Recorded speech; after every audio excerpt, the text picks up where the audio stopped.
Why should SCA12 patients and caregivers watch progressive symptoms carefully? First of all, tremor should not be swept under carpet. If the patient is shaking or tremor, that may be indicator of many conditions. That includes SCA12, that includes essential tremor, that includes Parkinson's disease.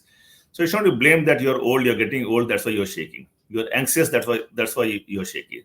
They should see a doctor or they should see a neurologist who are expert in this.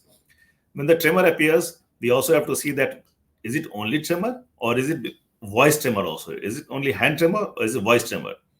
Does the patient have some walking difficulty? And walking difficulty, when it comes, it's clear indication that something else is going on apart from what we see in essential tremor. So two things caregivers have to see: that how is the walking, number one. Number two, whether tremor is worsening with time. And number three, in SCA12, as the disease evolves, the patient also have non-motor symptoms like memory problem, executive dysfunction, means not planning properly that how to do this job properly. And apart from that, some recent memory problem that has been seen in SCA12 also. So the caregiver should keep an eye on all these 3-4 symptoms, and that will help caregivers to report to the doctors what is happening. As happens with any nerve degeneration, treatment is limited, except for Parkinson's disease. So there is some treatment for essential tremor, SCA12, but I would say that it keeps on progressing very slowly. So first of all, the patient should prepare themselves that this tremor what I have today may worsen with time, slowly, but they may worsen with time.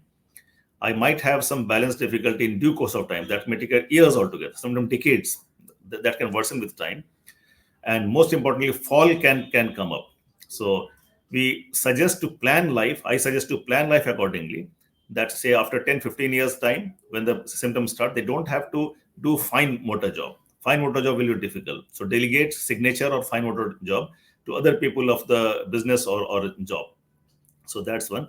Second, that we suggest to exercise rigorously, because exercise helps in improving the muscle strength. Exercise helps in coordination also. So as the balance worsens, exercise will help them to prevent falls. If the muscles are strong and if the balance is by exercise, they have improved the balance to some extent, fall will be less.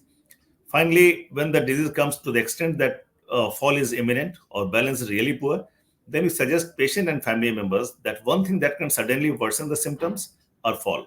So you have to keep an eye. Somebody should be around. There's no harm. There is no ego problem using the stick or walker. So these things we have to keep in mind. And at the same time, I would say that this is such a slowly progressive condition.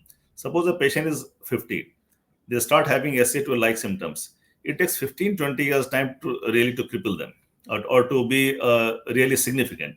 So by 70, they have lived good life, right? They have they have contributed to society, to business. So when it starts, I won't say that it's a bad disease. It's a disease which have to tackle.